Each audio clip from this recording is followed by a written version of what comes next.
விடுகதைகள். செய்தி வரும் பின்னே மணி ஓசை வரும் முன்னே. அது என்ன? செல்போன்.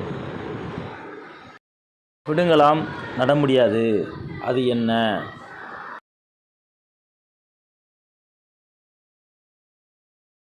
தலைமுடி. கசக்கி பிழிந்தாலும் கடைசி வரை இனிப்பான். அவன் யார்?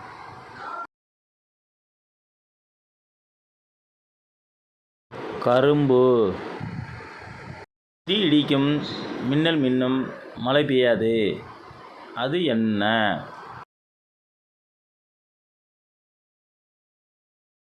பட்டாசு. கொதிக்கும் கிணற்றில் குதித்து குண்டாகி வருவான். அவன் யார்?